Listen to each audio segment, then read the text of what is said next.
Hello.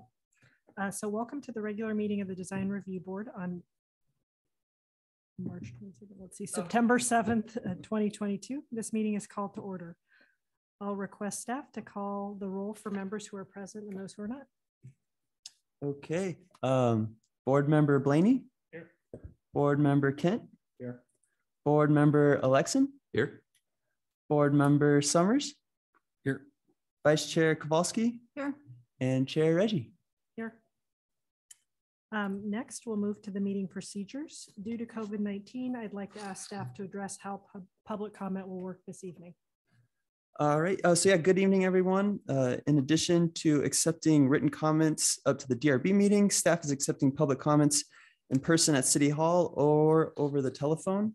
Members of the public are invited to participate via conference call at the following phone number: 669-444-9171. And the meeting ID is 831-07-81-8748. If you are participating by telephone and wish to provide comments, please press *9 when the chair opens the public comment period for the period item you'd like to speak on. This virtually raises your hand. Once it is your turn, you hear a notification that the host is inviting you to participate. At that time, please press *6 to unmute yourself. You can then speak, introduce yourself, and you'll be allotted up to 3 minutes to speak. So yeah. Okay, thanks. Let me now describe the meeting procedures.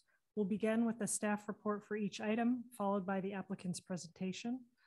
Members of the public will then be invited to speak. Community members on the conference call can speak when they receive the notification that they have been unmuted. Comments will be limited to a maximum of 3 minutes per person. The board will have the opportunity to ask questions of staff or the public after each segment. We will then close the public hearing and bring the matter back to the board for discussion. Now we're going to talk about urgent communication. Anyone with an urgent communication on a topic not on the agenda may address the board at this time. Please know that anything raised has not been noticed or agendized, so there will be no discussion on these items. All right, so again, to comment on Zoom, please use the raise hand feature. If commenting by phone, please press *9. Once you hear a notification that the host is inviting you to speak, please press *6 to unmute yourself. And it appears we do not have any members of the public either in the audience or on Zoom. Okay, so then we'll move quickly. Now we'll move on to the consent calendar, which has one item: minutes from the May 17, 2022 Design Review Board meeting. Are there any comments from the public on this item from the consent calendar? All right, so to comment on Zoom, please press *9. Once you hear notification, press *6. We don't have an agenda in front of us, or at least I don't. So yeah, I did not. Sorry, I did not. So we don't have the minutes. Oh, I did not print the minutes for all of you. I just printed a couple of key materials. So yes, I did not print. So if we're gonna, I'm sorry to interrupt, but how can we make a motion on minutes that we're not looking at and we don't know what it was? Yeah, fair enough. I guess I wrongly assumed, since we had previously worked with, I guess electronically, I guess in the past, maybe you were looking at them in real time. So if you hadn't had a chance to look at them prior to the meeting, I'm happy to pause and go print them for you all if that is what you would prefer. I'm just trying to figure out if I was present. You might want to. It was. We could just kick it was it a to the North. next You should just meeting. kick it to the next meeting. If you prefer, sure. Sure. Why not? Okay. Okay. So then I guess no discussion, no decision on that one. We'll move it to the next meeting for review and approval. Yeah, that's fine. Okay. So then we'll move on to the action items on the agenda tonight. The first one is the selection of a public art review board representative. Right. So this was in your packet. There's a number of materials. Unfortunately, Craig Verame, who works for the Library and Recreation Department and is the liaison for the Public Arts Review Committee, is not able to be in attendance tonight. So I'll try to answer any questions you have to the best of my ability. But basically what it is the city just created, is just now creating this new public art review body. and is requesting that one member of the DRB be selected to be on that review body. So if you all didn't get a chance to look at the materials that were included in the staff packet, let me know. It is important that we do select someone tonight. Do you want me to talk about it a little bit? Yeah, absolutely. So there was, I guess it turned out to be a pilot program, and now they're trying to codify it at this point. And so I was originally chosen for it.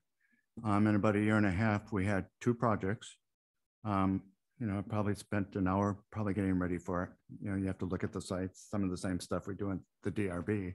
I was a couple of murals. One was installed in the canal area just off of Bellum, and the other one is supposed to be installed in a small park up by Terra Linda, and I don't believe that's been done.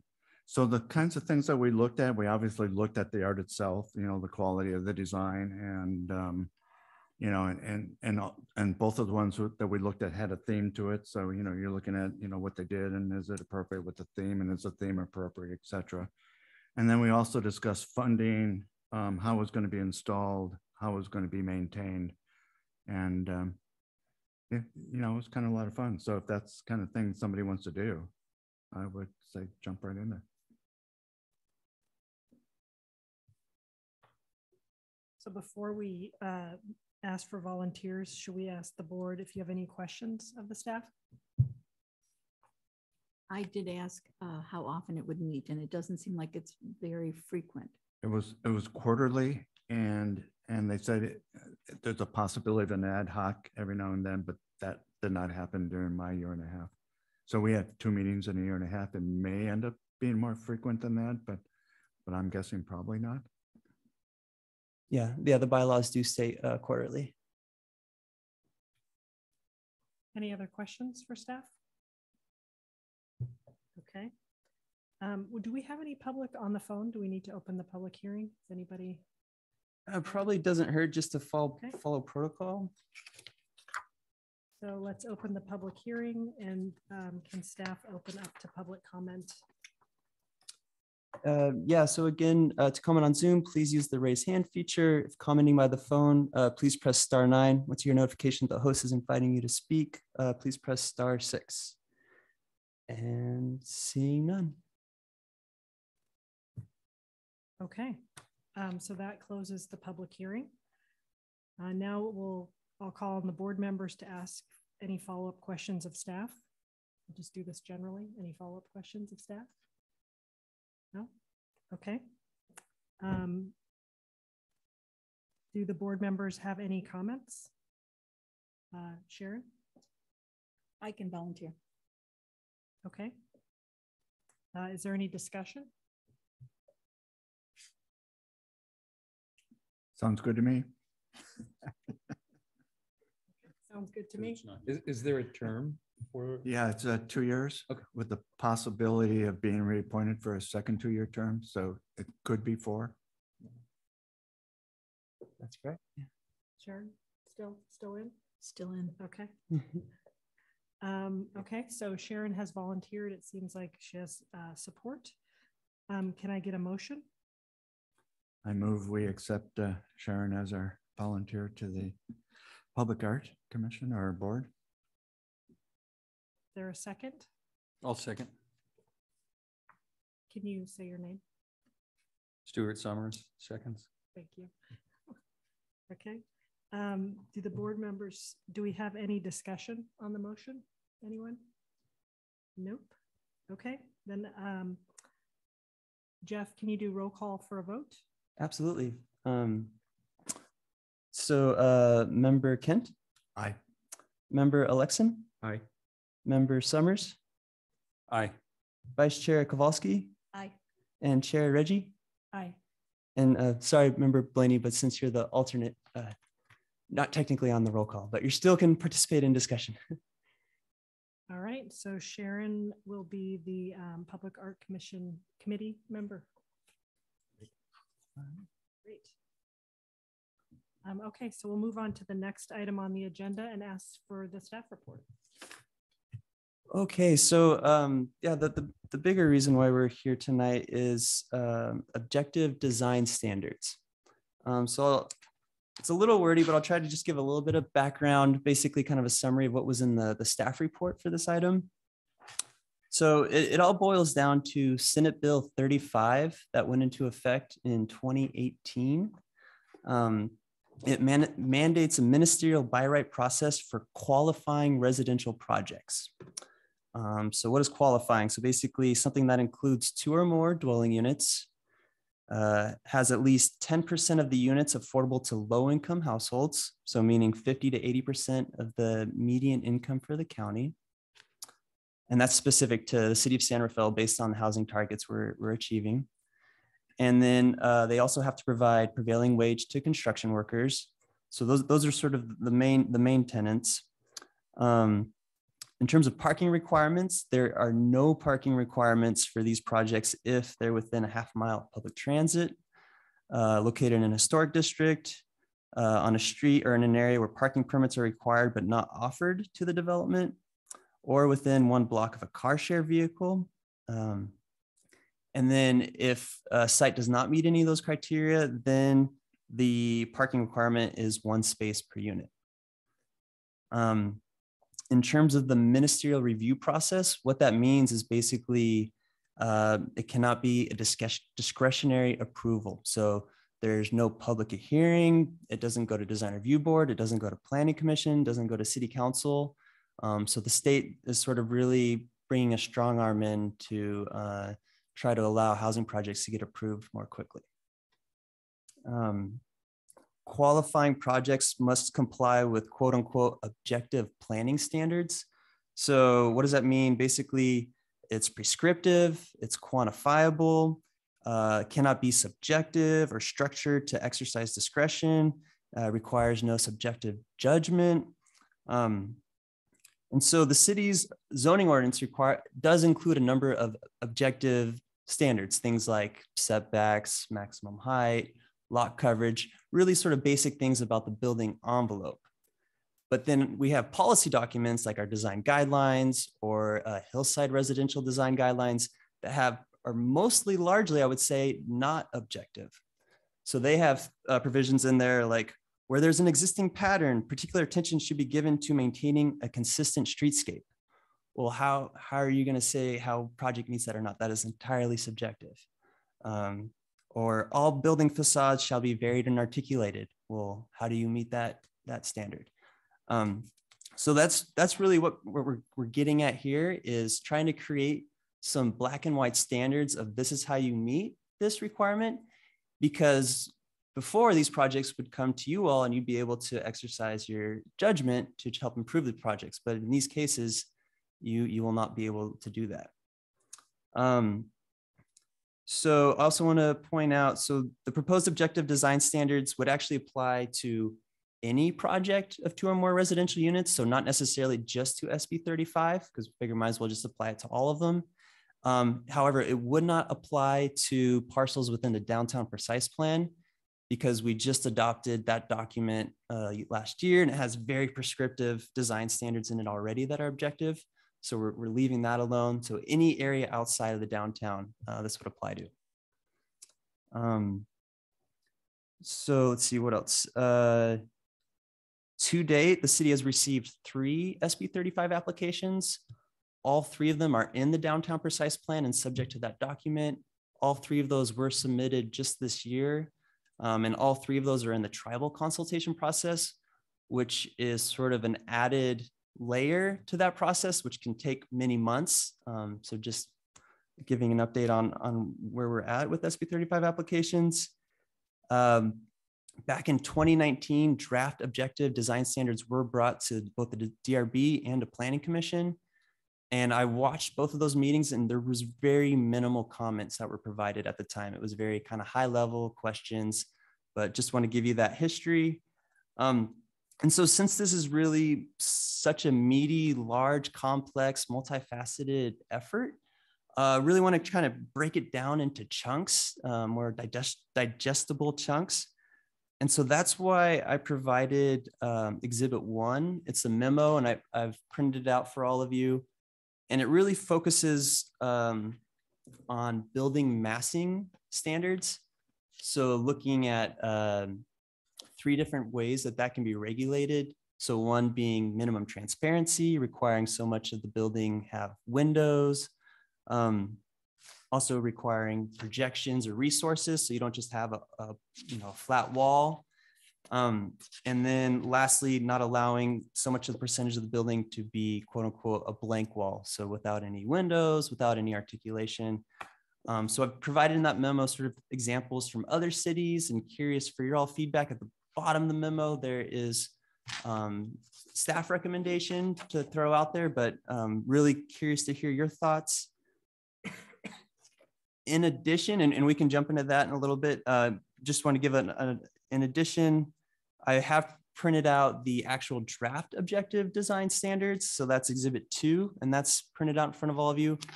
I want to highlight, this is a very, very draft form. Okay, this was really taken from what was done in the past and trying to kind of restructure it so it's easy to understand. But these standards, in my opinion, need a lot of work, but I wanted to come to you all sort of early in the process so we could kind of work on it together and get some clear direction. So just wanted to kind of provide it to you all in case you can provide comments on the overall structure, format, if there's additional things you want to provide in there. So yeah, that's the main of it. And then just curious if you all have input in terms of the structure of how staff provide information, if there's things you want us to look into. So yeah, with that, I hand it back over to you all. Thank you, Jeff. Yeah. So does anyone on the board have questions for the staff? I have a quick one. Who shepherds these projects to the city then? The development applications, planning staff. So it's a staff member. Yes. So basically, you go back and cross all the T's and dot all the I's, make sure everything is there. Right. So essentially, they'd basically be submitting a building permit application, but planning staff would be reviewing it to make sure it meets all of the objective standards.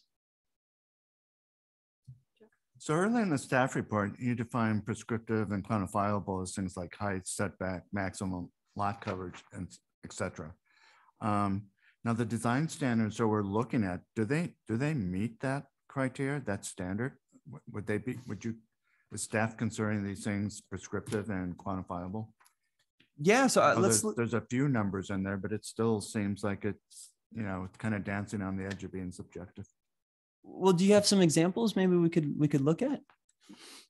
Well, I mean, for frontage, I think it was, you can go 100 feet or some number of feet without some amount of articulation. And so is that like, that's a hard standard. So, it couldn't be 75 feet. It can't be 50 feet. And so depending on the design of the building as such, that's a hard standard.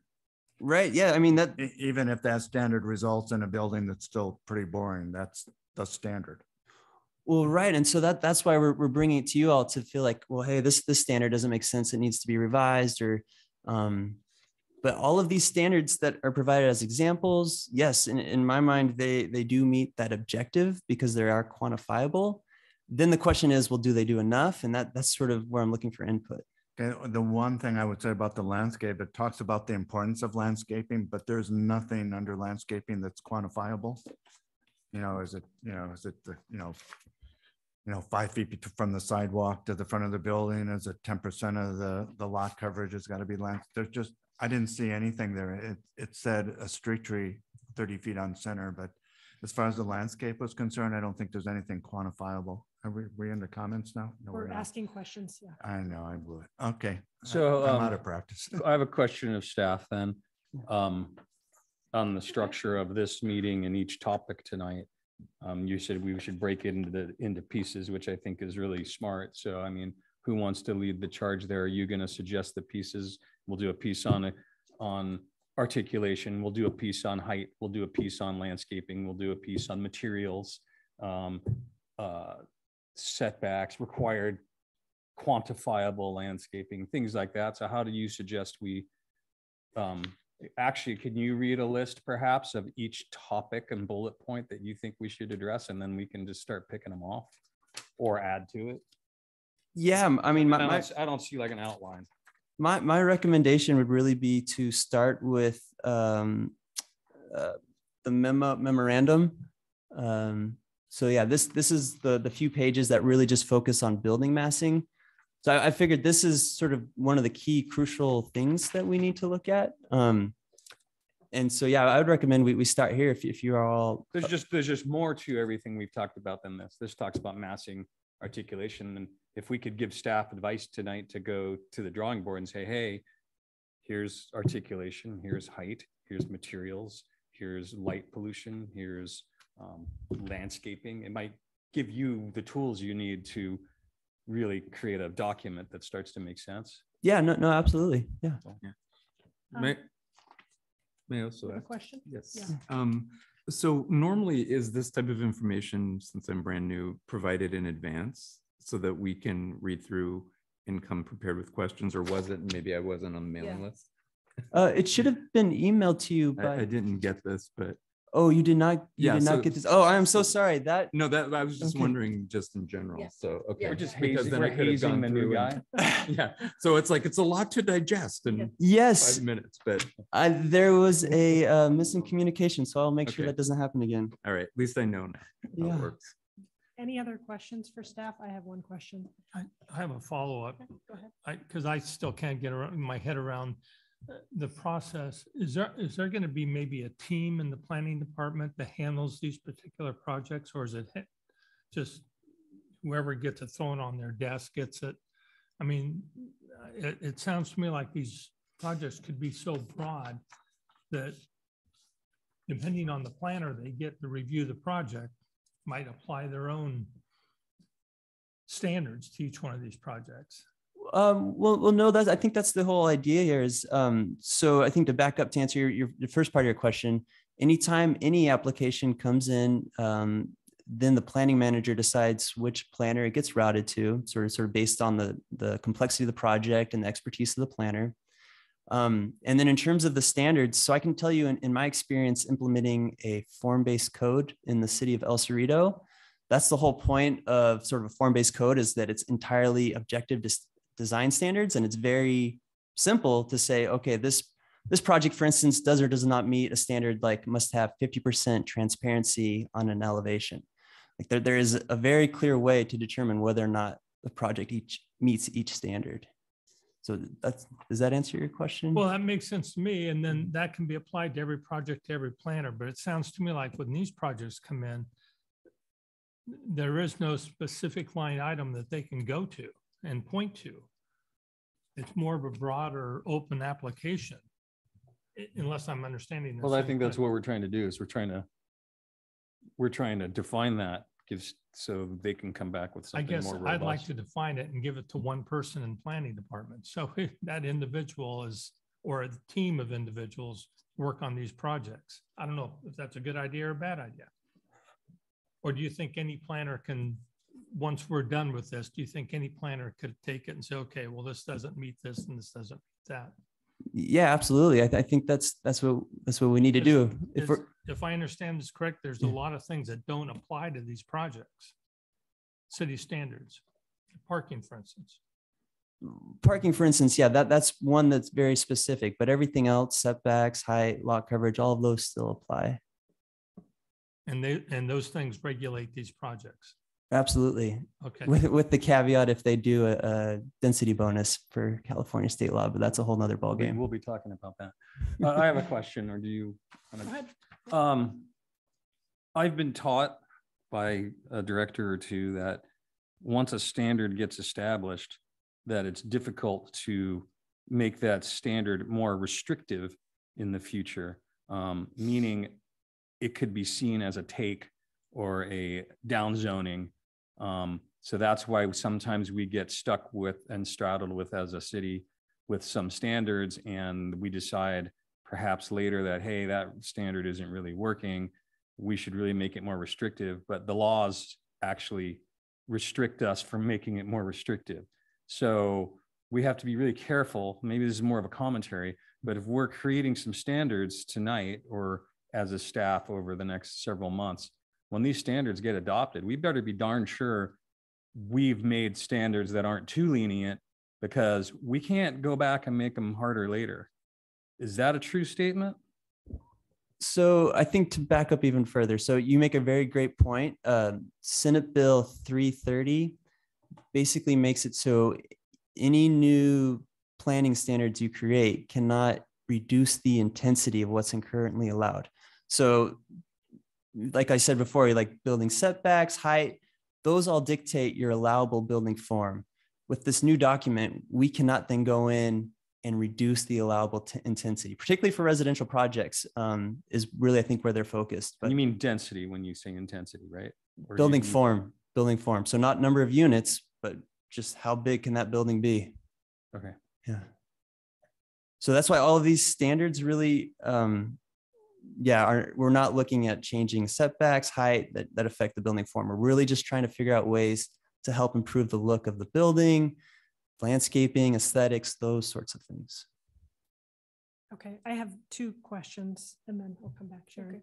The first one is, the document SB 35 says that the project needs to be near, was it a large public transit station? And then must be located near a major transit stop. And then it talks about parking if it's more than a half mile from a public transportation. Do you know what the definition of near is from 35? I would consider near within a quarter mile. That's a typical walking radius, but if they're allowed more than a half mile, I'm not sure what near means.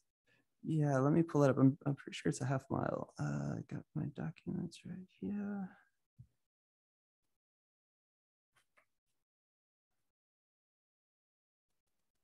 Yeah, and all of, ADUs, ADU law, SB 9 law, everything is, if you just draw a line basically from the parcel to the transit line. So say even if it's a bus that travels, I think it's, I can pull the definition. I think it's like every 30 minutes, a bus line that meets that standard. Mm-hmm. As long as the crow flies, you draw a line and it hits that bus line, you're within that. Boy, half I've been mile. taught the exact opposite by other planners in other cities, that it's not as the crow flies. It's not. It's as you travel on foot. Okay, let me pull it up. Let me make sure I'm giving you the right definition here. Yeah, because then the parking is one parking space per unit shall be required for qualifying projects that are more than a half mile of public transit. So that means you can be near major transit and more than a half a mile from public transit. That's confusing. Right? Yeah. I just don't understand what near means. Well, maybe there's direction to staff then figure out what near means and let us know. Yeah, for sure. And I do, we can go into the details. I'm happy to, and I can come back. The previous meetings on this topic have really kind of got lost in sort of trying to sort through all this, which we can absolutely do. And I'm happy to come back. But I also want to be able to try to actually tackle the standards too. But yeah, absolutely. I'll make sure I come back and give you a better definition if I don't track it down in this meeting. Okay, I think that sounds good. And then the other one about this objective standard required being applied to all projects that are 2 units of more. What is the value, or can we have comment on that decision? Because it seems like the value SB 35 is trying to bring is affordable housing, and then that by doing it to all projects, you could have 0 affordable housing and still use the objective standard. Is that what, or did I mishear that? Sorry, you could have 0 affordable housing and still meet the objective standard. Or still use the objective standard, because I thought I heard it applies to all projects. Right. Multifamily, 2 units or more. Right. So you guys absolutely could comment on how this gets applied. I think staff's intent is that if we're creating this for multifamily residential buildings, that it applies just to all of them instead of just the SB 35 applications. But you can also comment in terms of the number of units. So if you think 2 units, we don't want to burden smaller projects. Maybe we want to raise that minimum number unit count to something higher. Absolutely, that's something we can look at. And the state standards round down, they don't round up. So when we start talking about 10% affordable and 20% affordable, the number actually rounds down. Because I'm dealing with one of them now, and that's with Leslie, and Alicia said, yeah, the state standards actually go the other direction. So if you have a 12 unit building, instead of having to, when it's 10% and it's at 12 unit, you don't have to, once you get over 10, I don't have to provide that one unit or that second unit. I don't have to provide that second affordable unit till I get to 20. So anything between 10 and 19 is actually a rounding down. If it's a fraction of a unit, you go the other way. So maybe 2 to 10 doesn't make any sense. Is I think what she might be commenting on too. Right, and also our local city ordinance already applies affordable housing requirements to all projects of 2 or more units. However, if the ratio is less than 0.5, so if it's 4 units or less, they can do the in lieu fee instead of providing an actual affordable unit. But if it's 5 units or more, they do need to provide 1 affordable unit. Okay. And that's the city ordinance. That answers my question. So may I ask, then are you raising the question that should these standards be citywide or should they only apply to SB 35? Yeah, that's a question I think we should talk about. When we get Okay, to the it sounds like that discussion. was implicit, but we didn't. Yeah, absolutely. Okay. Sharon, did you have another question? I for have a staff? question. I do. So can we think about these standards we're looking to create as something parallel to the hillside design development, so that it's a document? When you're doing this, you know you have to use this kind of document. Right, and sorry, can you elaborate? When you mean parallel to the hillside? So if you're designing on a hillside, then Right. you have to meet other standards and they're measurable. So is this a similar concept to what you're doing here? If you're doing SB 35, this document applies. It doesn't apply to everything. I think that's the question that Yeah. the chair just raised. Okay. Yeah. Oh, good. Are there any other questions for staff? Okay. We're going to open the public hearing and ask staff to open up for public comments. Remind everybody, if there are any public comments, to keep them to 3 minutes or less. Okay, so to comment on Zoom, please use the raise hand feature. If commenting by phone, please press *9. Once you hear a notification that the host is inviting you to speak, please press *6 to unmute yourself. And I still do not see any attendees, either virtually or in person. Okay, then we will close the public hearing. And now, do any of the board members have any follow-up questions for the staff? Well, how are we, what's next? Are we going to start going through these standards? Okay, thank you. So now we're going to go through the board members and all the comments. And I guess we have the guidance of the attachment 1 on building mass and articulation to focus the comments for today. So Stuart, do you want to start? Do we want to start with a particular topic and then all discuss it and then move on? And go through Right. everybody per topic? Yeah, I think that Mhm. makes the absolute Yeah, most sense, I like because that. we're gonna get stuck on a few topics probably.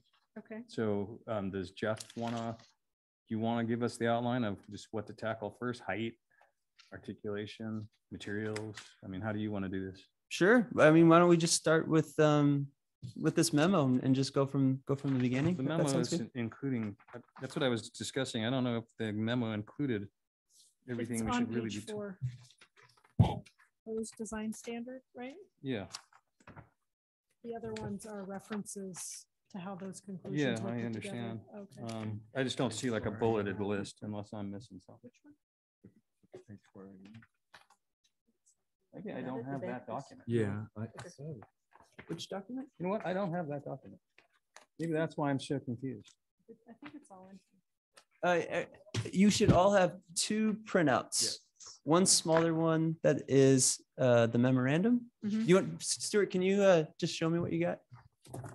Yep. So the one in your right hand is the memorandum. The one on your left is the draft standards. Yeah, and the memorandum in my mind is kind of a good starting point. All right, building think- mass and articulation. Yeah. I think Stuart, sorry not to interrupt, but on this also, there's a pretty good table of contents. So if there's topics that aren't being addressed, you might want to check that out. I like it. I'd almost like to just, instead of mass, really talk about articulation. And, Jeff, you and I discussed this, and Sarah, last week a little bit, that we're trying to find out some quantifiable standards, and I see things in here like, hey, every 100 feet, we should have horizontal relief of at least 2 feet. Or, you know, as one example in one of these. And then there's all these different examples of, okay, for every 25 linear feet of wall, the articulate element shall occupy at least 50% of the height of the structure. You know, that's a little confusing.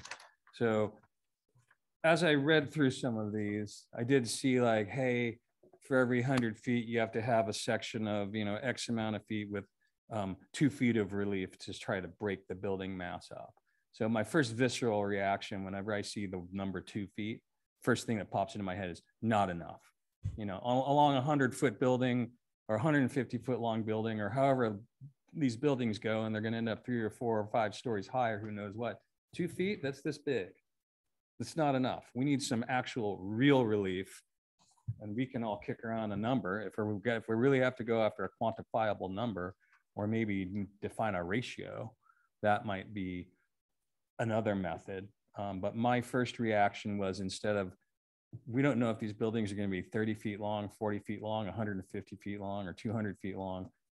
I kind of felt like maybe we should choose it more of a percentage. You know, like if you have a 100-foot long building, that for every 20% of wall lineage or whatever, that you're going to have some relief, something, you know. And this gets trickier as the buildings get smaller. So I'm kind of trying to wrap my head around, how do we create a standard, because we don't get to review it later, all the normal things we get to say, like, hey, that building needs to step back further, or the upper floors need to step in, or these kinds of items. So I guess I'm just throwing the topic out there. And first of all, I'm saying 2 feet's not enough. So if that's a direction to staff, that, okay, we need some like meaningful relief to make the buildings shaped better. And that's just, I guess let's start there, because that's a big topic right there. Simple relief. And if we want to tie height into it, I feel vehemently that anybody who exercises their right to exceed the height limit via density bonuses, that those upper floors that are exceeding the height, anything that exceeds the base height limit must step back, and must step back meaningfully 5 feet, 8 feet, 10 feet, or whatever, because the pedestrian experience as these buildings get taller is going to be, you know, it's going to be pretty urban and pretty rough. So we did that on Aegis when they came in with the 4th floor, they tacked on with a density bonus. They came in and said, okay, we're going to step the upper floor back, you know, 2 feet or whatever they came in with. And we all, as a board, we ended up at like 8 feet. So your staff member presented a document, I think it was from San Jose, that actually had a real nice graphic representation of a pedestrian on the street and doing this very thing of declining height step backs as the building got taller. So is that something we can codify in this, as long as we're not violating their ability to have the intensity that you discussed? I think so. I think that's fair game. You know, ultimately we can have our city attorney weigh in, but I don't see why not, because you're not reducing the intensity of what's allowed by the base zoning. And since this is a bit of a free form meeting, I think we can all I don't know if we're just going one at a time, but, you know, I just threw a big topic out, and I don't know how the rest of you feel about how to quantify this. I just wanted to point out on page 4, there's this at the very end, it's proposed standard for building mass and articulation. And I believe this table is staff's first pass, 1, 2, 3, right? Mm-hmm. At recommendation. So Stuart, I think number 1 says at least 25% of the area of each facade is offset through recesses at a depth of at least 2 feet from the remainder of the facade. Okay. So 25% in that 2 feet. So the 2 feet bugs me. So I'm going to just go on record and say it's not enough in my mind. I think it's hard to apply a standard like this to every size building. I think there should be steps for a building that's 20 feet wide, then you need this. And for, you know, from 20 to 50, whatever, it just, it's too broad to be meaningful, I think, in every size building. Yeah, I mean, that's sort of my, that's kind of my question is, you know, we're setting a standard and you don't even know what the architecture is. And it's like you're forcing standard on every building. And, And even with the hillside guidelines, we had standards, but if some applicant came through and had a compelling reason for not following the standard, we didn't always make them follow the standard. Would that be true in this instance too? I mean, if the guy comes in with this, or somebody comes in with this wonderful building and if, They can you know, opt to come to the board as yeah, opposed to. and they can't do, articulated 4 feet and it's only articulated 3 feet. I mean, we're gonna say, sorry, go back and find another foot. No, exactly. I think that is the intent, is to allow an exception process to basically either you meet our objective design standards or you just go through the normal process of a design review application, go through the board, go through planning commission. So that would be the idea. That means we can make it really difficult. So if they meet all the standards, then we would never see it. But if they can't meet the standard and they think they've got a compelling reason, they can put it through the process. Exactly. Ah, okay. I asked a real basic question here. Is there a way to get the AC turned on? It's getting hotter by the minute in here. So when I was in here at 4 p.m. doing some doing some audio testing, our AC broke and water just started pouring down from the ceiling. So they had to shut down the ceiling. It's broken. The answer is no. No, yeah, long-winded. Maybe open a few doors. Well, it's hotter outside. Maybe to get back to the 2 feet part, I guess 2 feet, I agree, is too small. I keep thinking of the doors that swing out, and I know the building code lets you go the 12, but maybe if we made that a minimum of 3 feet or 4 feet so that you could actually have like an exit door. Not you know, going to the sidewalk. yeah, within the recess, that might be a reason. I think that's really, the doors is a really brilliant example. So, and then doors, and if it's a multifamily facility, then they actually have to meet the ADA, and the ADA landing zone has to actually be even further from the edge of the door. It's more like 5 feet. So I'm kind of thinking that's the number that was in my head was 5, but now you're giving some technical reasons why, which make a lot of sense too. Okay. I think, no, I think just from a visual standpoint, it's not just the offset.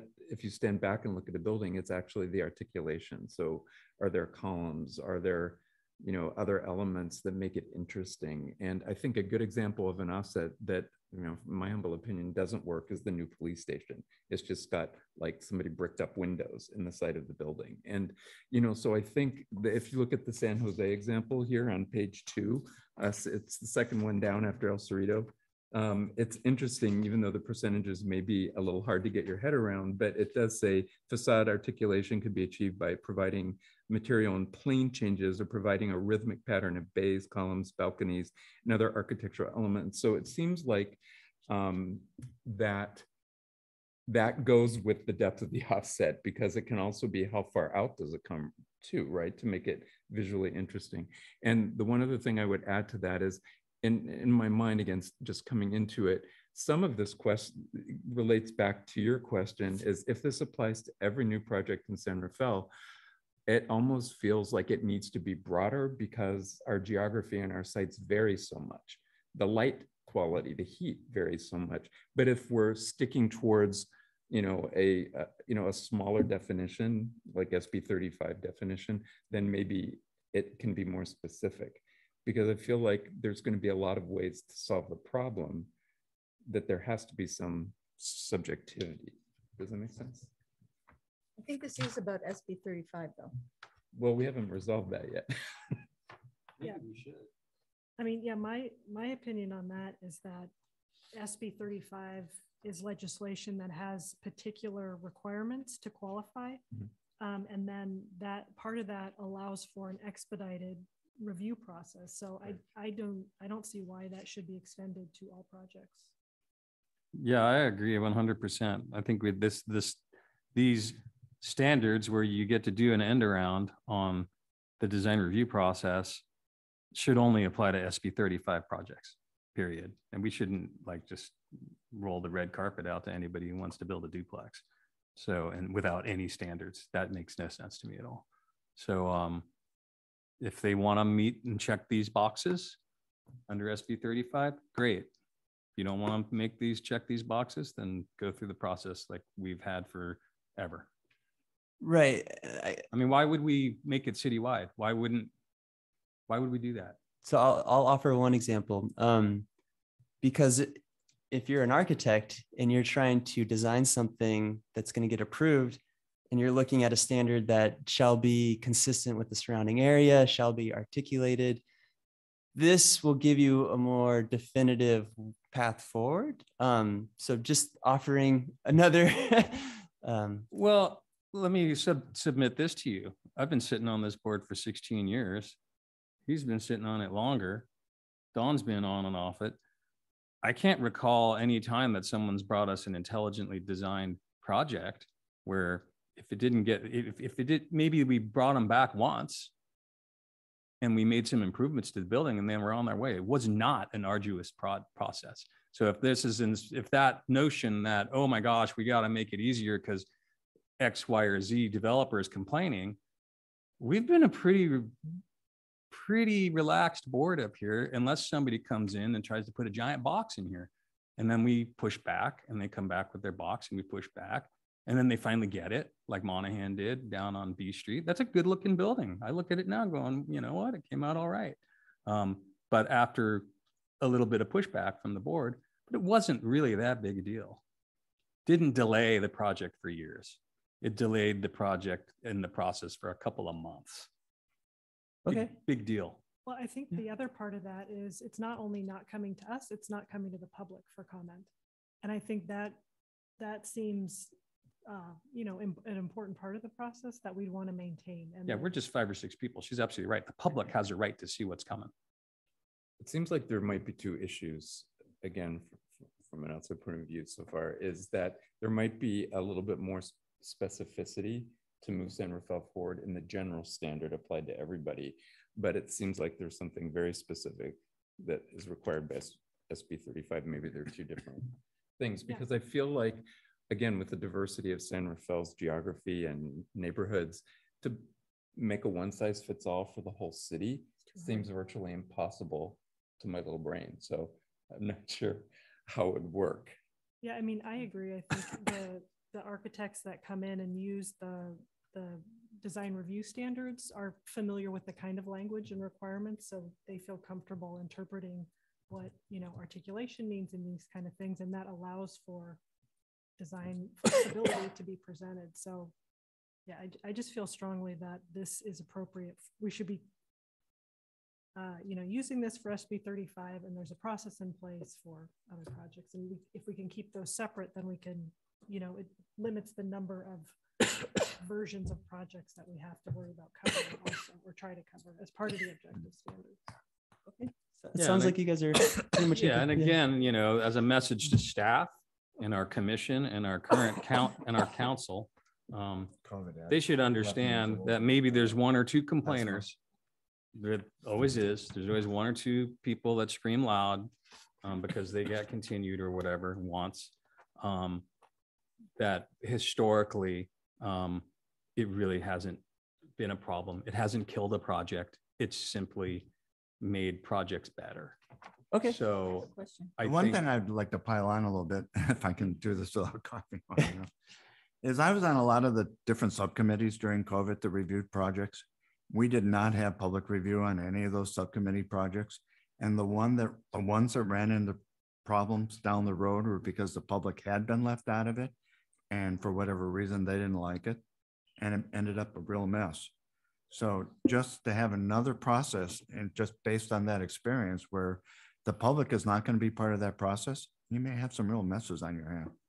yeah. So if the state's saying SB 35, they get to do it, but we get to set some criteria, then let's set the criteria for SB 35. Okay. Period. Yeah, it sounds like I'm hearing Does everybody- consensus. Yeah. Okay. I have a question though. What was the impetus to start doing this? Like, what in your office made this happen? So I think the whole reason for it is because somebody could do an SB 35 application outside of the downtown precise plan area that meets our setbacks, our height, and all those things, but it could just be an ugly box, for instance, and the city wouldn't have any recourse or way to stop that. Because the SB 35 specifically says you don't have to go to the design review board. Exactly. Okay. Okay. So without objective standards, I guess it'd be limited in what could be reviewed. Okay. How much discussion has there been with any other cities from our side or even from the legal counsel? I mean, the whole reason for SB 35 is to move these projects along that seem to get piled up on. So has there been any pushback from other cities? Do we know of? Has there been any legal action? Oh, trying to fight the state on this? I do not know the answer to that. I can try to find out. But yeah, this has been on the books for 4 years now. Yeah. Yeah, and this is statewide, and a lot of the examples we're giving from our board is how well things work in our own city. But that's a pretty small sample size. Absolutely. Any And- more? Oh, go ahead. I think it's notable. I think in my understanding, a lot of the cities that are getting SB 35 applications, they're getting them more in their downtown areas where they're able to do larger projects, where it makes financial sense because, for instance, like they have to pay fair market wage, they have to do the affordable component. Keeping in mind for us, we're covered for our downtown because of our document. So these are really other areas that where the maximum height is 30 feet. And so I think there's a real reason why we have not seen an SB 35 application that is not subject to our downtown yet. So I just want to mention that it could be few and far between, but it's still to protect us. And that's exactly why it should only apply to SB 35 projects, in my opinion. Okay. Any other discussion on that, or should we move back to the building massing? I wonder if we should take a vote about the SB 35 only. Does that- that need a motion? Do we need Does to anything motion here that, tonight or have a we're just- motion? yeah, This we're is a just- big discussion, It's right? just discussion. Yeah. Okay. I Can we think I'm hearing take a- consensus. Can we take like a 2-minute recess? Absolutely. Sorry. Oh, sorry, that's the chair's prerogative, not mine. 2 minutes is cool.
Then if you're listening, we just took a 2-minute recess. Sorry, I thought you might have heard that, but there, just took a little recess. I think we're back, Jeff. Okay. Our IT guy was asking me why he couldn't Okay. hear anything. Okay. All right, so let's get back to the building mass and articulation focus. let's see, Stuart, you talked about bullet 1. Let's stay on that, the percentage of the area and the minimum setback. Sharon, do you want to comment? I wish I had a graphic to think about this with. We're all graphic people, and these words, I'm trying to picture it. And I'm so worried about us making a decision, and it's going to have ramifications, and we don't see anything. Mm-hmm. That's my comment. Okay. So Jeff, at some point, is there going to be a graphic that accompanies all these things as a guideline for the applicant? That's a great question. I think the idea is yes. And to provide a little more context, typically when cities have done this process, they've hired a firm who brings expertise in this area. When my former colleagues hired a firm, that firm did not bring that expertise. And essentially staff's taking this effort on, but absolutely we've looked at a number of examples, and I think we have at least expertise in-house where we can make some pretty simple graphics to help convey that. And we can show you examples from other cities that do provide graphics. The memo does include architects up here that might volunteer to help you draw if you think. Yeah, if you guys want. And just FYI, this memo does have links, the source column on the right, to each of these documents too, if you're curious of what, where is this coming from. All of these cities examples do have graphics in there, and can definitely do a better job next time of trying to bring those in and show them on the screen. And then the other thing I find interesting is the point that Mike brought up with the city of San Jose's standard and talking about the rhythmic patterns of bays and columns and balconies and all these things. So there's a lot of ways you can make a building interesting without Yeah, well, articulation. just following what Stuart said about percentages rather than feet, because I'm thinking, okay, where would these buildings happen if it's not downtown? It would be in my neighborhood in the West End, or it'll be like down off of Anderson, or it would be in Terra Linda. And they're not going to be really tall buildings, and you just don't want to see 30 feet of blank wall with a couple of indentations. So But, it. Sorry, not to interrupt. I was going to say, is providing a rhythmic pattern of bays not objective? I mean, is that getting into it's not quantifiable. yeah, That's our big problem here tonight, is we're trying to quantify. But it does say something. over 80% of the wall. right? So I think sometimes you can have a standard and you actually make the buildings less interesting with your standards. Absolutely. That's why, the 5 feet that I was bandying about, because the 2 feet's not enough. Well, if it's only a 50-foot long building, a 5-foot recess might look funny. Might be too much of a recess. Right. So that's why the percentage. So a ratio. Yeah, a ratio. A ratio. Percentage. How do we, because we're trying to give you guidance. So how do we define a ratio? Well, maybe there is, no building shall be greater than 200 feet. I'm seeing that as a proposal in that massing. Maybe there's rather than a ratio, there's for buildings 0 to 50, for 50 to 100. That's exactly what Sharon said. I think that's a really, I like it. Mhm. So now you're going to have standards with subsections. That's okay. Yeah, because we just can't hold people building 2 to the same standards we hold people building 50. And that would go vertical maybe as well, right? If it's, I mean, I was looking at the examples that are in the downtown, and one is 6, one is 7, and one is 8 stories. So I know these might be smaller, but we could step it vertically also. Yeah, well, just as a general comment, when this comes back to us, some graphics would really help us. And I know that you showed me some, and Sarah some, that other cities have used. And the picture was worth 1,000 words. It really was. She pulled some things up that really brought it home. He said, yeah, that's what we're looking for. So maybe I have a feeling this is going to come back to us. Yeah, and I can actually track those down pretty quickly too. But yeah, somebody else was gonna.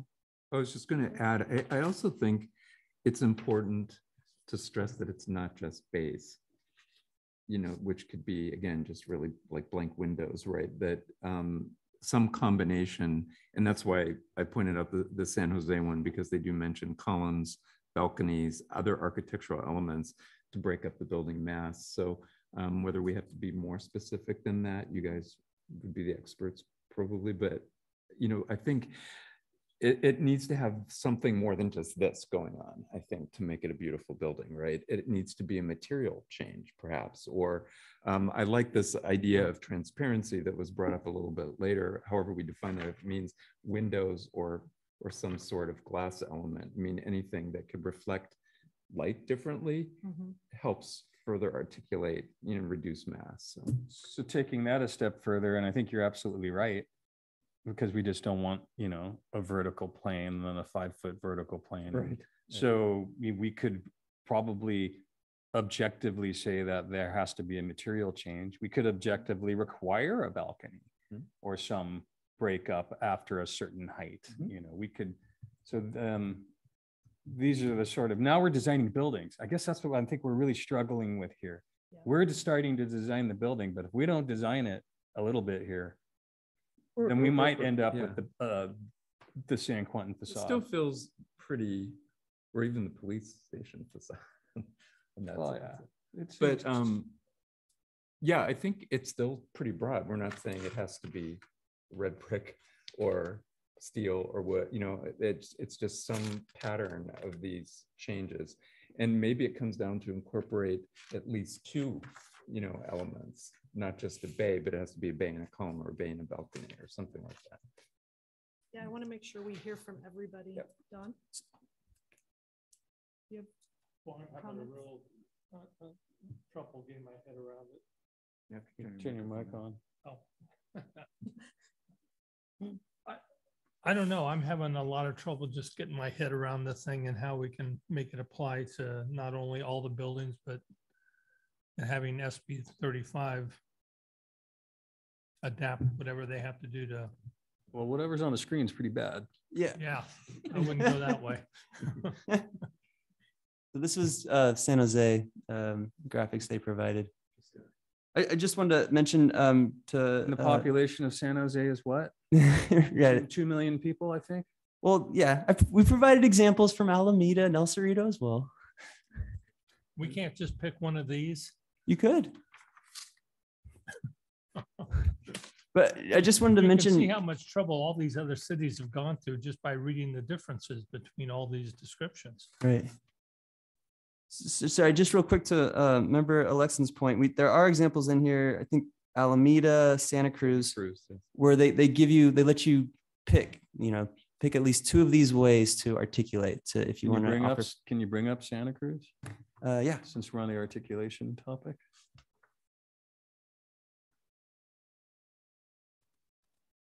Actually, they provided 3 ways. Out of here first. Alameda also. This is going to take like 6 meetings, guys.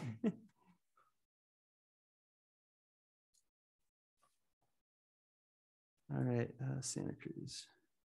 I like the Alameda one. I just thought the numbers were too big. Every 50 horizontal feet is too big. But I thought that seemed to kind of pull it together for me. Yeah, I think Stuart had a really good example, which goes to Michael's point about a building that went out instead of in, or had a projection, right? That was out instead of in, that was very successful too. So I think not having it just be recessed. Yeah, there was something As in an here option. I read earlier that allowing, and I think it was in these standards, allowing a 4-foot projection into the right of way, even if it's over 15 feet above the sidewalk. I think, again, the project on B Street, the Public Works was really fighting it. They didn't want it. And then we as a board thought it was in character with B Street, and that's what got built. And it looks good, in my opinion. But I think, Michael, I think you hit it, that it can't just be a recess, but something that's, yeah, it can't be that. Yeah, Santa Cruz is one of the most complicated ones. I don't know. There was an example you folks in the staff pulled up that really, Section through the it was a street. section drawing. Yeah. It showed the street, it showed the building stepping back, it showed, Yeah, I believe that was San Jose's. I think what we're getting at is number one, in order to cover the facade articulation, we like the idea of there being a list of options, right? Mhm. Versus just the one standard, and whether or not that has like the small, medium, or large building size also a part of that, I think is still a question. And then making sure we're not too chintzy on the recess value, I think. Yeah, so direction to staff would be maybe pick 3 different scales of linear feet of building, and then in subsections of that, very similarly, you know, someone will have a certain, you know, if the building's 50 feet long, then maybe a 2 or 3 foot recess is effective. If the building's 100 feet long, then hey, then your recesses start to scale up, and then with the allowance of, you don't have to just recess it, but there should be a requirement at the recesses to vertically have some articulation. So we don't just have a 30-foot blank wall and then another 30-foot blank wall, and then that's just recessed. And so that articulation also, introduction of a balcony, a roof form, something, columns, you know, all the things he said. Yeah, and Well- maybe it's taking a little bit from Santa Cruz, and it has to have at least 2 items. So it's the projection and the recess, or a column and the recess, something to break it up, or a Okay. material change. Like there's a way to say 2 out of these 5 things. And then the linear division will just define how many of those you need, right? And I've been thinking that the depth of it maybe is related to the length of the building. So if it's a 50-foot long building, then it's 5 feet deep or something, some proportional relationship. Absolutely.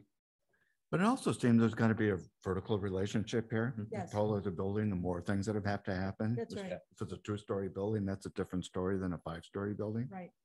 Well, that's an interesting point. As the building, well, yes, this thing needs to be scalable in both directions.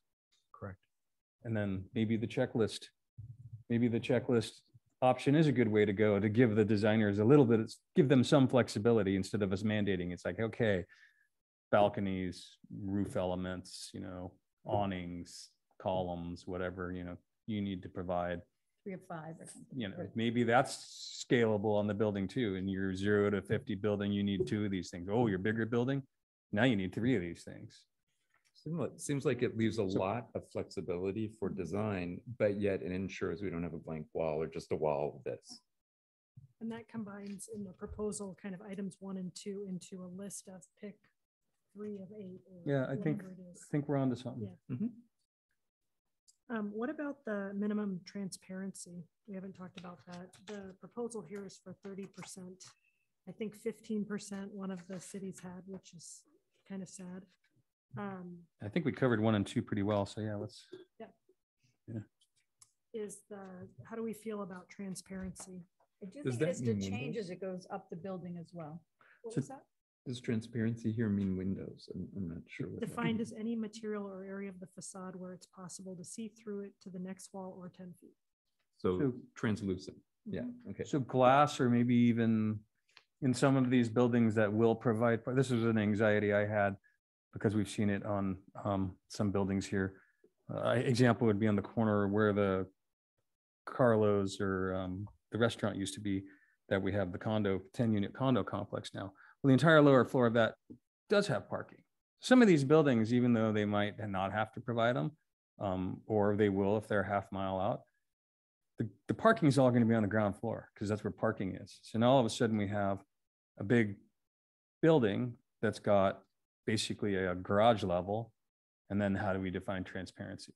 You know, we're going to have windows into garages or openings or metal screens or landscape green screens or whatever. There needs to be something that it defines Covers it. when the bottom's parking. And that has been a struggle because no one wants to look at cars. And there was in one of the standard, I'm sorry, oh, no, you go. In one of the standards, there was the parking had to be off the back. You couldn't have it on the front street side. So you had to have retail in the front, and then the parking was, it's not the thing that pedestrian would see as you walk by, which I thought was a good standard. Yeah. Or larger We couldn't, proposed. I don't think we could require retail, but we could do exactly as she said, is saying, okay, on the predominant street facade that we can't be staring at a parking garage, you know, have entrances. It's not going to work sometimes though, because what if a building's in the middle of the block? Then we have to have, Well, then the driveway could be there and it could go behind. yeah, maybe so, yeah. And then there's some technical problems with that too, because ventilation, you know, garages that get sizable enough, they actually have to have enough air changes and all this other stuff. So maybe parking transparency on the ground level needs to be treated separately. Yeah. Or have a different Yeah, requirement yeah. than the rest of the wall. or And the it's, rest of and the we've been floor. successful here in the town. The parking lots at Biomarin, some of them you drive by and you're like, you don't even realize it's Yeah. parking garage. That was particularly successful. Yeah.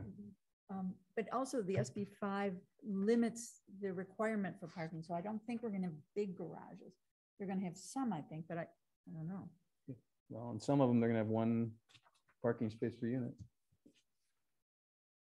So, Yeah, like Alameda seems to start to get at that too, like what you would do with the parking floor. Yeah, I think it would, Trellis, would- decorative features. I'm sorry. I'm saying, go okay. ahead. I I was guess we're gonna say- defining transparency. Yeah, it would be helpful to see if we're looking at diagrams or something, what 30% transparency looks like on a facade for, if there's a diagram of that. I think on residential buildings, it might actually be normally a lot less. Have a diagram that you, I know in commercial, you can be up higher and you want to be up higher, closer to 40. So it's just to Sharon's point, I'm having a hard time visualizing what that means to define that percentage. Yeah. But I like the idea of it being a percentage of the occupiable floor and then treating parking separately in terms of allocating the transparency. So that would include the first floor. If the first floor is not parking, it's occupied. Right.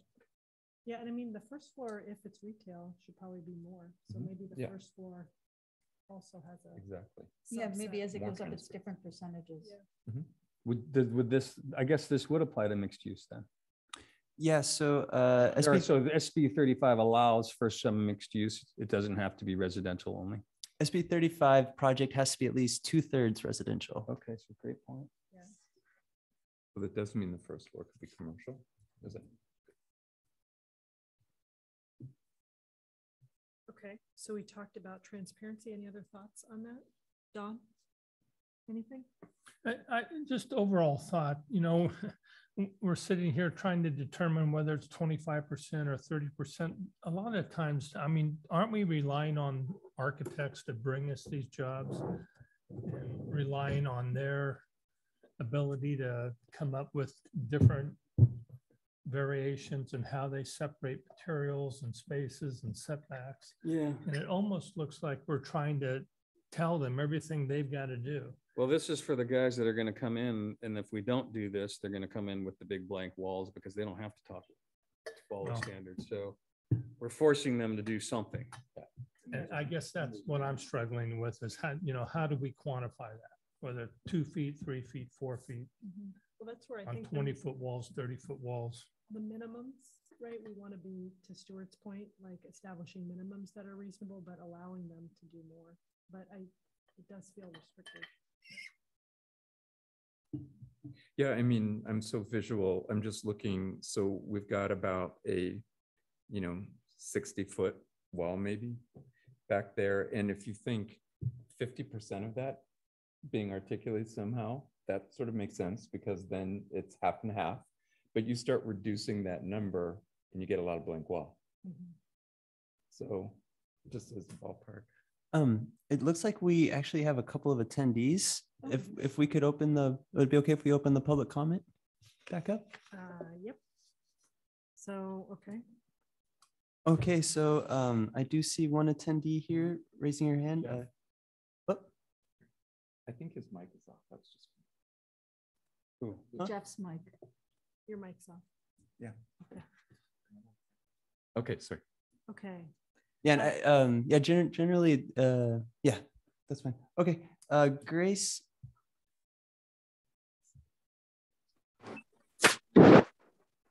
Grace Garrity, and frankly, I agree with the comments so far from the Design Review Board.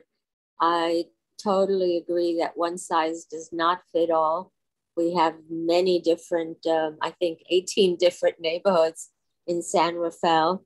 I also feel that there has to be some flexibility for the architects and builders within reason. So this is, you know, can tackle this unless, as some of you mentioned, off-site, you kind of look at every element and then have proposed. Grace, sorry, we're hearing an like bonking or something. Can you, just want to let you know you're kind of cutting in and out a little bit. Well, I'm sorry. I'll have to send you my comments in writing. I think it's the air conditioner that you're hearing in the background. Okay, you're sounding much better now. But did you have more comments? No, thank you. I think I made my point. Thank you.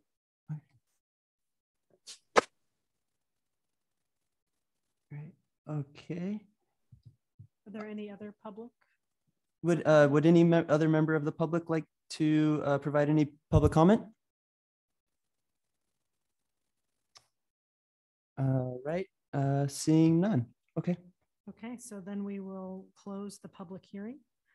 And I guess we've already kind of gone through this, but are there any questions for staff from the board? And then is there any more discussion? Well, considerations he had, you know, at the bottom, questions that were being asked. Oh, how do we all feel about the 30%? Are we feeling like, okay, we're gonna, I suppose we can make them more lenient in the future, just not more restrictive. So is 30% a good starting point? And you could make it more restrictive in the future. Oh, okay. Yeah. I kind of like the ones that have, 50% ground floor, 30% upper floors, or somehow not making the 30% for all the levels. I feel like the first floors Should have more. Yeah. Mm-hmm. Yeah, I mean, it's a totally different function, so why would it have the same standard? Totally. That would only be though in a mixed use. What if it's all residential?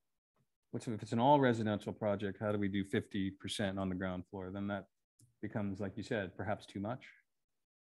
Maybe it could say if level 1 is all residential, use the upper floor standard for level 1. I think so. I agree. Okay. So if it's mixed use with commercial on the lower level, then the 50%, I like it. And then we wanted to also pull out the parking Yeah, and then the parking should be its own animal. That makes sense, because it's just so highly dependent on where these projects go. And I can do some research and try to see how other cities have tackled that issue. Yeah, is there anything in here that we? Well, the city of Alameda is the one that seems to have the most that could apply, but decorative features and artwork, including but not limited to decorative ironwork and grills, decorative panels, mosaics or relief sculptures, or permanent vertical trellis with climbing plants and plant material. Yeah, agreed. Seems like they sort of cover. Because to your point, if you can't have too like windows or something transparent because of ventilation, then yeah. So maybe this type of list for that ground level, similar for to parking. Alameda. Harder look at Alameda. For parking. You bring up an interesting point there. I'd love to tax these two gentlemen, so we don't wind up with something entirely too. We are not an urban city. We really aren't. We're a suburb. So I think this push towards urbanity is something that I struggle with. I've spent all 55 years of my life here in this town. So watching it change, I get it, things change, but we can't go 0 to 60. We can't all of a sudden become Walnut Creek, because we're not. Our population is just 55, 60,000 people, but it's spread over a vast area if you include Terra Linda and San Rafael. And so we're not that dense. So I don't think we should have big San Francisco, Walnut Creek looking buildings. So to that point, landscaping is huge. I mean, it's huge. Some of our larger buildings, I'd ask staff about setbacks, because electively, BioMarin, for instance, when they did their new lab, which we haven't seen, it's going to be the largest building in San Rafael, one of the largest. they on purpose electively to hold that building back off the setback. They didn't build up to the setback. They pulled it back in order to create a green belt between the cars in the town and widen the sidewalk. And I thought, wow, they really cared about the experience of people driving or walking down that street. So, however, can we require some relief from sidewalks or setbacks? I don't think so. No, you So, can't. but we can require a percentage of landscaping, I imagine. So what's appropriate to our resident landscape Well, architects? and that's the point I was making when I was asking a question, and I sort of wandered into comments accidentally. Sorry, I'm out of practice. But that's the one part of this whole document that I think is the most vague, because it talks about the importance of landscaping without quantifying it in any way. And then it's actually interesting that it's on the same page with stormwater management, because now landscaping these days and stormwater management have this sort of unhappy marriage, in my opinion. And that, now our landscapes become bioswales. A bioswale is not nearly as interesting as conventional landscaping. And there's other ways to deal with stormwater. I'm not an engineer, but there's engineering techniques where the water is filtered and put back in the storm drain without going through bioswales. It doesn't talk about the possibility of, permeable surfaces to reduce, have that as part of your storm water management plan. So I think the whole landscaping and stormwater management page really is kind of a nothing thing. I think that one really needs a lot of work. Okay. Yeah. Next meeting, we can definitely come back and have that be a major focus. And I think, if it may be one of these things where you start requiring certain storm water management plans instead of leaving it up to the applicant. So, so if you have like a 10% landscaping requirement, just to throw a number out there, if the whole thing ends up a bioswale, these aren't really interesting landscapes. And we could have a percentage in addition to a bioswale. Something like that. Some thought really has to be put into that, because I don't think we want to go down an urban street and, all we have are bioswales everywhere. So we do have standards for minimum square percentage of landscaping in lots of places in our zoning code. So yeah, I mean, what's the number? 10%, 10% seems to pop up pretty often. I think the standard for multifamily residential zoning districts is, I want to say it's 50% of the required front yard. So I think 15-foot front setback is pretty common for the high density residential. So that's 50% of that area would have to be required to be landscaped. Is that But again, this isn't going to be a one size fits all. If this is downtown, it's one thing. If it's a more residential setting, it's going to be a different number. But the downtown has its own standard. So are there any zoning districts outside of the downtown where multifamily is allowed that has a 0 front setback? Or do we, maybe staff needs to dig into this, is like where these projects actually can go based on our zoning? Are we already enjoying a 15-foot setback? Because if that's true, then I think we've solved a little bit of our fear of these massive buildings, and we have opportunity for maybe the step backs don't become as important because the building's further back. Right. And landscaping becomes obviously vitally important. The 50%, I think, is a good starting point. And kind of an That's the extension, number. kind of an extension of that too. I thought I read in there somewhere where the residential had some required outdoor living areas, but I don't think that was quantified either. So yeah, two things. First, going back to Member Summers' question. Great question in terms of, are there other parts of the city outside of the multifamily residential zoning districts where we could see these buildings? And the answer is yes. For instance, we have an example of proposed conversion of an office building in an office zoning district to multifamily residential. So in that case, I don't think there's a 50%.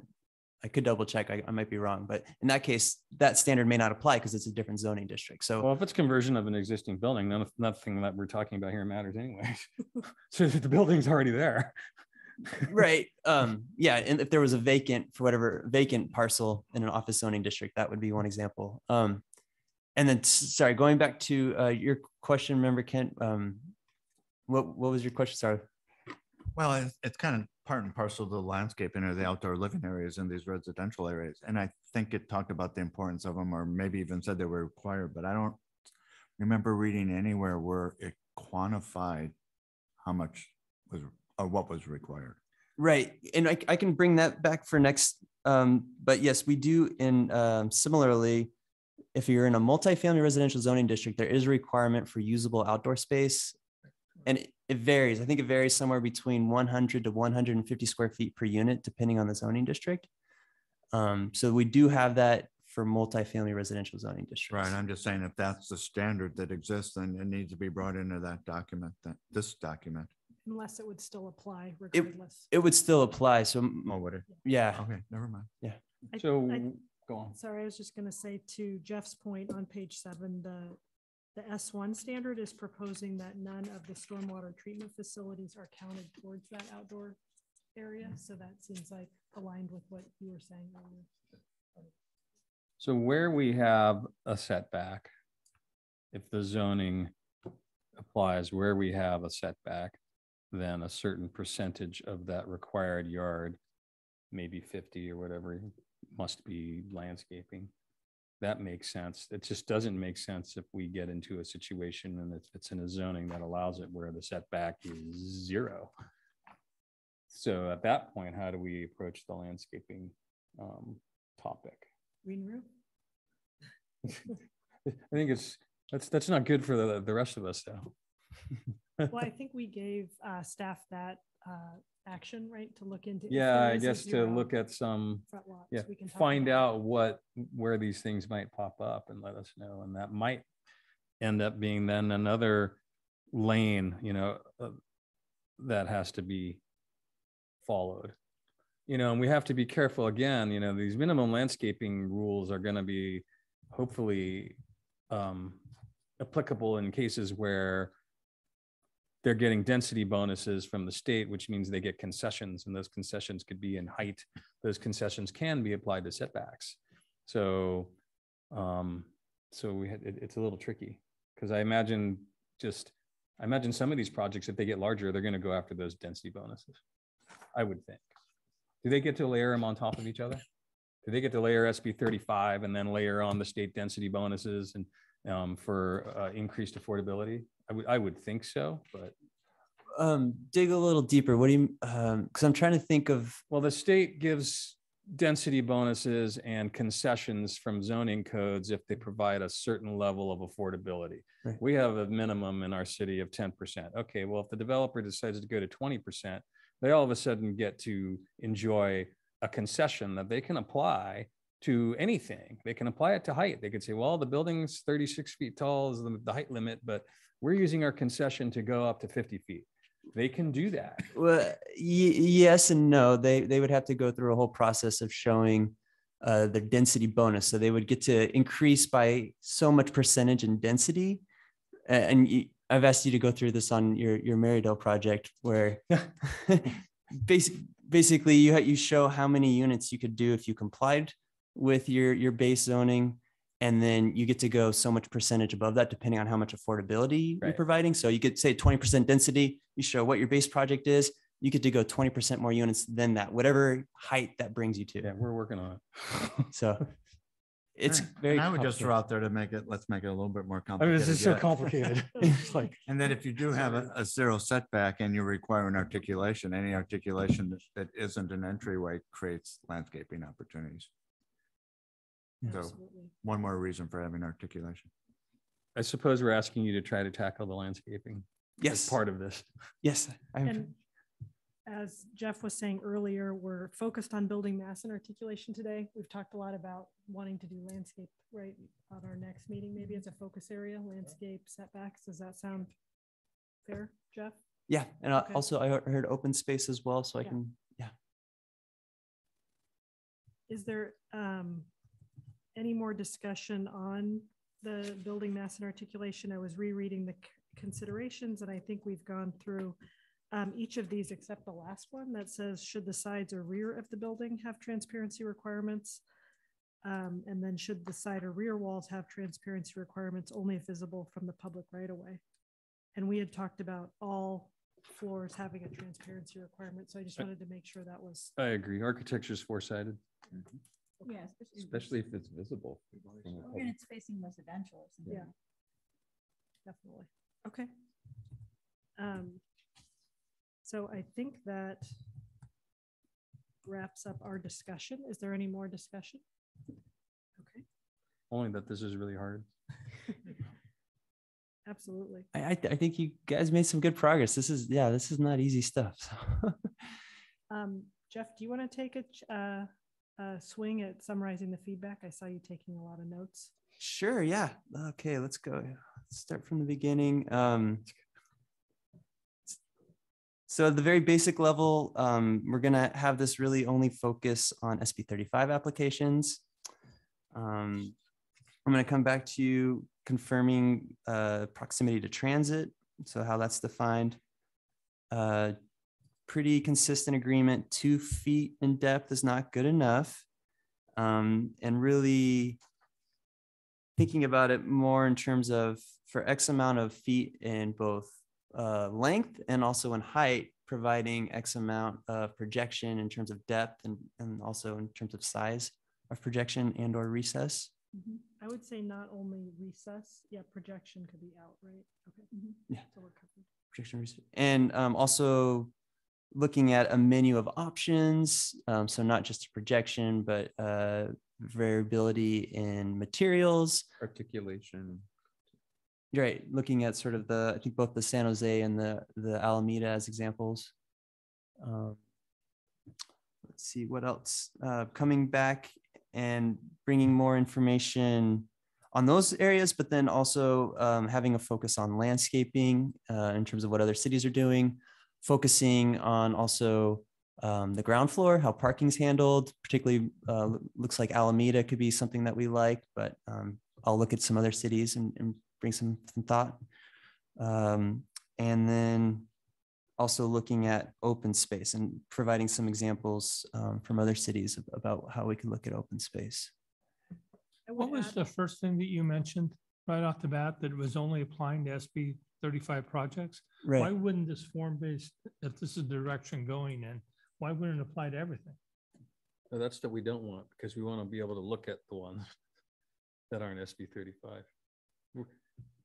If they're not SB 35, then we have the opportunity to decide if the building looks good or not. Because Yeah, but this still could yield in like a really bad design. Groundwork for all architecture, whether we're going to review it or not. That's what I Something thought. against architects? But it's not only the design review board, it also eliminates the public comment on the process. Well, wait.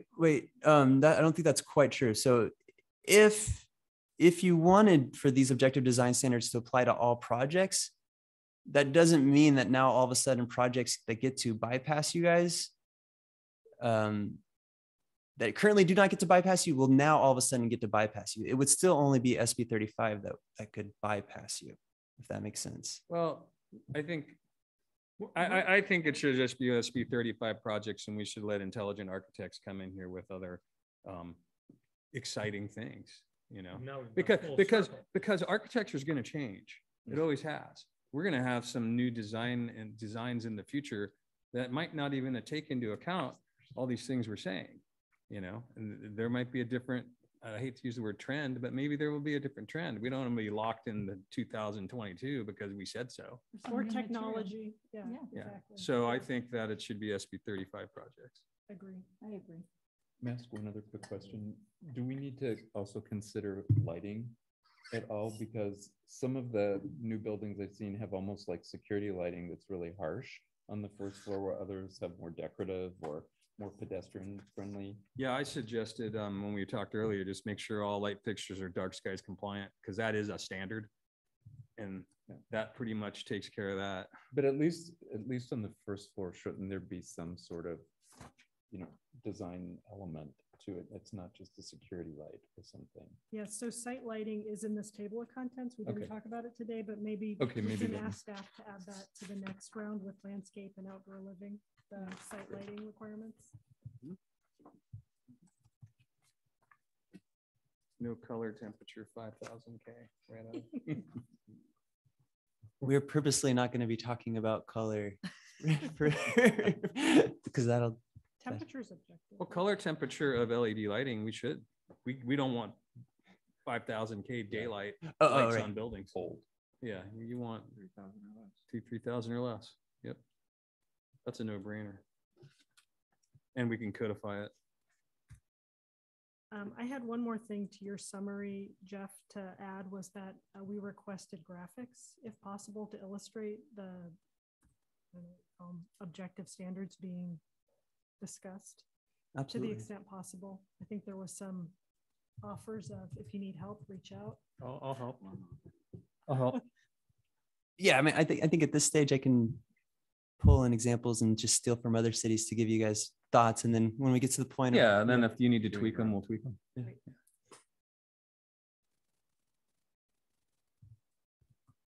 Are we going to take a motion today? Okay. no motion needed. Are we doing this every 2 weeks? What's happening? We don't have to. How many topics do we have? Well, yeah, I'm not going to do all this research. You've got 2 weeks to boil everything we said down into a standard. Good luck. Yeah. So Is this is your project, isn't it? Monica will be helping. The intent is we have another senior planner who joined us last July. So she will be helping me. She's already helped sort of format and bring it into that template document you have. And so the idea is she'll be helping me more and more too. Perfect. Yeah.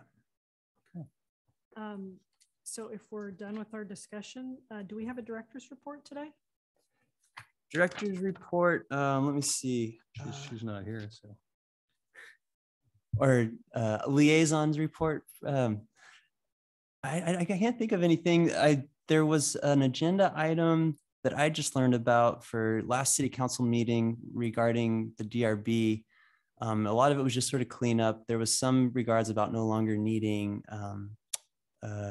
quorum, and there was some other regard about not making decisions. So I need to come up to speed. I literally just heard about it. They did not take an action yesterday. So they made it sound like cleanup items. So I'll learn more. And It seems like cleanup items. So it's for the not having a quorum, that makes about 0 sense to me. So that's something we might all want to look at. So what would the point of this board be if we weren't having a quorum? Right. I think what the city clerk said is none of the boards or commissions have a quorum, but it would still be just the majority instead. So it's essentially a quorum. Oh, I see. Yeah. So what's the difference between a quorum? Oh, and a majority of present members? Yeah. Okay, Yeah. I got it. I think that was the idea. So And then what was the other thing you mentioned there? about not taking actions. I need to learn more. I haven't had, I just literally just. learned Okay, about well, it. our charter by nature is you take the action. That's the one unique thing about our design review board. And we're simply advisory. I mean, we could say anything up here. We could all say no to a project and you, the staff member of the ZA, could approve it. Right. We're an advisory board. So Absolutely. we do not have decision-making authority. So the public needs to understand that too. I've mentioned it a lot when I was in these meetings because they think we're making a decision. We're like, whoa, we're just making recommendations to the staff for you to digest. Absolutely. So, so next meeting, I will come prepared to let you know what those updates are. Okay. Board communication, are there any board communications to staff at this time that we haven't already covered? Okay, then the meeting is adjourned. Do I get to do the gavel? Yeah, oh, please do. Time. Look at that. That's fine. You get to bring that home if we ever have a. That's what we